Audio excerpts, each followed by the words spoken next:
नमस्कार मित्र, आपण आज आलेलो आहोत मौदा कन्हान नदी तटावर आणि नेहमीप्रमाणे दीपस्थान या ठिकाणावर वसंत पंचमी महोत्सव साजरा केला जातो आणि आज आपल्याशी जुळलेले आहे या पंथाचे आणि मौदा नदी तटावर ज्यांनी एक व्यवस्था निर्माण केली, त्यांच्या जीवनामध्ये जीवनभर ते संघर्ष करत राहिले आणि नदीपात्रातील दगड गोटे वेचून त्यांनी हा परिसर निर्माण केलेला आहे। आज आपण ज्या ठिकाणावर बसलेलो आहोत असा हा नदीपात्रामध्ये त्यांनी एक परिसर निर्माण करण्याचा कार्य केलेले आहे। त्यागमय जीवनातून त्यांचा जीवन आजपर्यंत गेलेला आहे। अशा आज व्यक्तिमत्वाला आपण भेट दिलेली आहे। मौदा कना नदी तटावर दीपस्थान या ठिकाणावर वैराग्य मूर्ती वैरागी बाबा यांच्याशी आपण थेट संवाद साधणार आहोत आणि जाणून घेणार आहोत की काय पार्श्वभूमी या ठिकाणावर होत असते। तर भेटूया आपण। नमस्कार बाबा, दंडवत दंडवत बाबा। बाबा, आम्ही आज आपल्या भेटीला आलेलो आहोत विदर्भनंदन न्यूजकडून आणि ज्या प्रकारे आपण या ठिकाणावर वास्तव्य करता आणि गेल्या कित्येक दशकांपासून आपला या ठिकाणावर वास्तव्य आहे, आपण ज्या प्रकारे ही म्हणजे निर्मिती केलेली आहे या दीपस्थानावर काही नसताना त्यावेळी, तर त्याची एक पार्श्वभूमी, आपला परिचय आणि त्याबद्दल थोडक्यात आम्हाला आमच्या माध्यमातून जनतेपर्यंत आपण याबद्दल सांगावं। या ठिकाणी श्री चक्रधर स्वामी एकांकीच्या काळामध्ये भ्रमणतीवर असताना भ्रमण करीत करीत करीत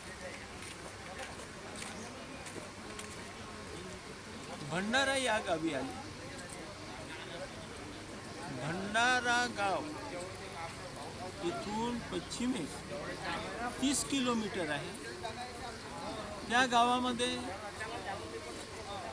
निळभट्ट नावाचे एक विद्वान मुमुक्षु असे श्रीमंत व्यक्तिमत्व होते।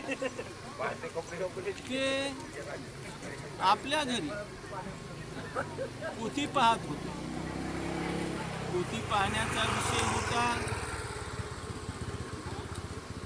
आत्यंतिक मोक्ष जीवनात कसा प्राप्त होतो, कुठून प्राप्त होतो, या प्रकरणाचा ते शोध घेत होते। तेव्हा श्री चक्रधर महाराज त्या घरी भिक्षेला गेले होते।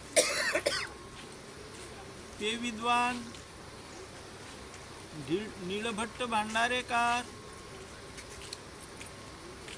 आपल्या पोथी पाहण्यामध्ये गर्क होते। तेव्हा त्यांनी अचानक भिक्षेचा आवाज भिक्षा असा आवाज ऐकला आणि कुठून आवाज आला म्हणून त्यांनी डोळे आवाजाच्या दिशेनं फेकताच त्यांना श्री चक्रधर स्वामीची मूर्ती डोळ्यापुढे दिसली। त्यांची पत्नी भिक्षा घेऊन आली, पण तेवढ्या वेळात स्वामी त्याला म्हणतात, भट्टो मागील फांकी पहा। मग ते मागील फांकी पाहू लागले।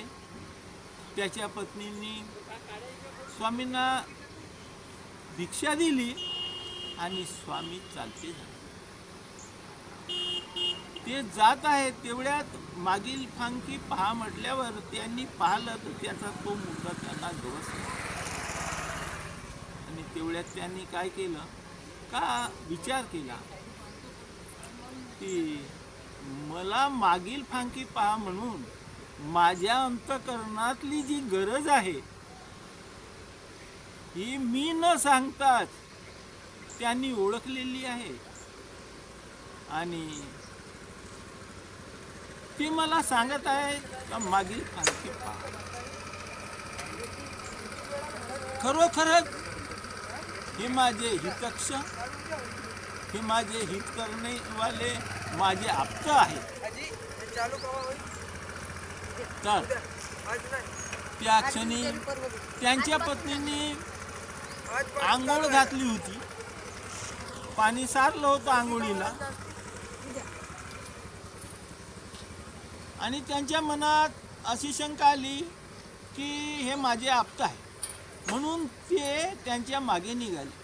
ती बाई म्हणते आहे, अहो आंघोळीला पाणी घातलेलं आहे. ते म्हणते जाऊ द्या आंघोळ आता, आजवरी मी तुमचा होतो, तुमच्यापाशी राहिलो, आता मी ज्याचा आहो त्याच्याकडे निघत आहो. असं म्हणून ते निळभट्ट भांडारेकार सर्व संघ परित्याग करून स्वामीच्या दर्शन मागे मागे निघाले. पुढे खांब तलाव शुद्ध पाण्याने भरला होता. त्या काळी सगळे गावातले लोक त्या ठिकाणी धुनाधूत होते आणि त्यामुळे ते दगडही स्वच्छ होते. तर स्वामींनी भिक्षा करून जी आणली त्या दगडावर टाकली. डाव्या श्रीचरणाने तो दगड पाणी झोकून स्वच्छ केला, अन्न त्याच्यावर टाकलं आणि आरोगणा करू लागले. त्यावेळेस स्वामी जवळ पात्र नव्हतं, झोळी नव्हती, करतळी भिक्षा होती. त्या करतळावरची भिक्षा त्या दगडावर ठेवून स्वामींनी भोजन केलं. तेवढ्यात निळभट्टही येऊन पोहोचले आणि म्हणतात, जिजे मज प्रसाद. मग स्वामींनी त्याच्याकरता ते भिक्षा अन्नाचा प्रसाद ठेवला आणि नंतर स्वस्थ बसले. त्या ठिकाणी त्यांचा मुक्काम होता, तो अगोदर होता आणि ते त्या दिवशी मात्र ते तिथली भिक्षा घेऊन भंडाऱ्याकडे त्यांनी प्रस्थान केलं आणि ते सरळ या नदी पात्रातील या रम्य तीरावर एका खडकावर बसून आसनस्थ झाले. कनालला या ठिकाणावर कन्हाड नदी, या नदीचं नाव कन्हाड नदी आहे. या ठिकाणी आसनस्थ झाले आणि निळभट्ट श्रीमूर्तीचं अवलोकन केलं आणि ती गावात भिक्षेला गेली. भिक्षा आणून या विस्तीर्ण खडकाच्या ठिकाणी स्वामींना आरोगणा दिली, म्हणजे भोजन दिलं. आणि स्वामींनी ते भोजन निळभट्ट भांडारेकाराचं पहिल्यांदाच भिक्षा केलेली ती स्वीकारली आणि आपल्या प्रिय शिष्याला स्वामींनी पुन्हा प्रसाद दिला आणि स्वामीजी आणि ते भांडारेकार शिष्य आसनस्थ झाले. ती श्रीमूर्ती इतकी सुंदर होती की त्या श्रीमूर्तीवरून नजर बाजूला काढावं अशी पाहणाऱ्याला इच्छाच होत नव्हती. ती श्रीमूर्ती हृदयात साठवत दिवस अस्तमानास गेला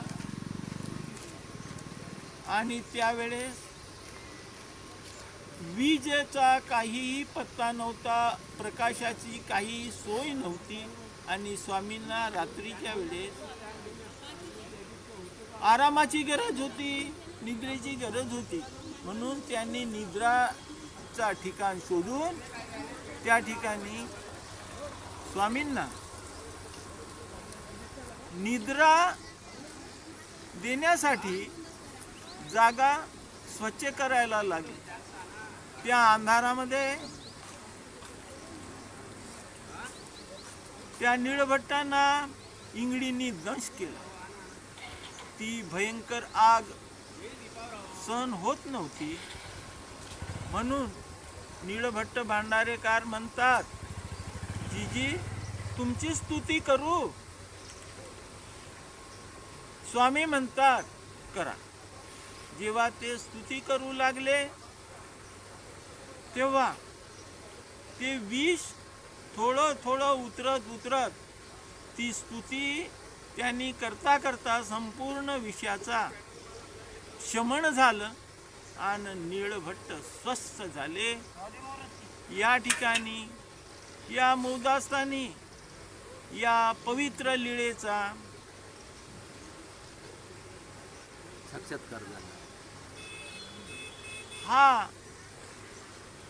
भयंकर दुःखातून काढणारा स्वामींचा म्हणजे मृत्यूच्या दाढेतून काढून त्याला त्या ईश्वर अवताराची सेवा करण्यासाठी जीवदान मिळालं होतं. आणि पुन्हा एक दिवस मुक्काम करून दुसऱ्या दिवशी या मौदा गावातून स्वामींनी पुढे प्रस्थान केले. तेव्हापासून म्हणजे या ठिकाणावर दीपस्थान आणि त्यांचं वास्तव्य आणि इथं जे अनुयायी आहेत ते यांचं येणं इथं सुरुवात झालेली असेल ना.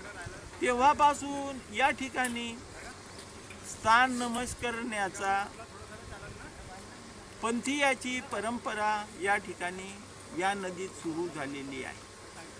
आणि लोकांचे कुठलेही संकट, कुठलेही मनोरथ ते पूर्ण होतात आणि इच्छिलेल्या ज्या मागण्या आहेत त्या ईश्वर मंजूर करतात आणि ती मागणी त्याला प्रदान करतात.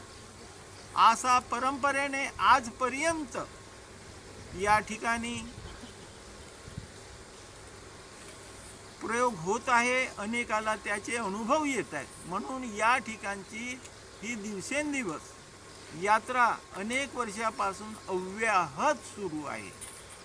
आपण या ठिकाणावर आले तो वेळ, सण आणि आपण कुठून आले याच्याबद्दल मी पहिल्यांदा दर्शनार्थी म्हणून फेगडवरून या गावावरून या मौद्यात आलेलो आहे. जवळपास कधी जवळजवळ माझ्या वयाच्या 25व्या वर्षी मी इथं आलो.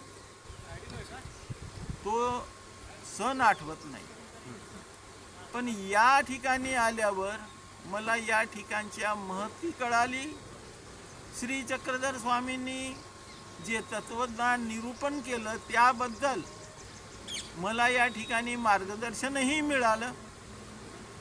आणि तेव्हापासून ते तत्वचिंतन मी करीत करीत 1985 साली घर सोडून मी या ठिकाणी पोहोचलो.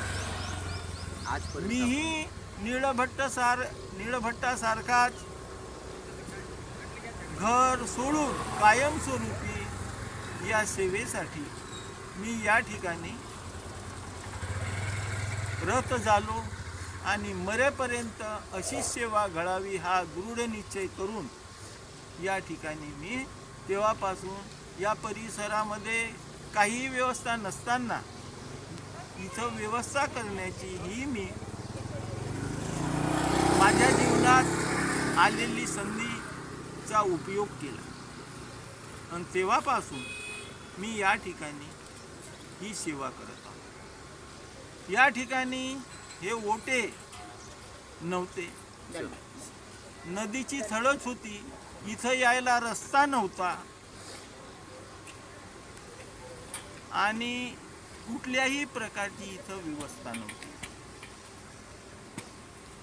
असा हा परिसर. आणि करणारे आणखी लोक कोण इथं उपस्थितांमध्ये कोण होते त्यावेळी त्या काळात? त्या काळात तळेगाव परंपरेचे पुजारी होते.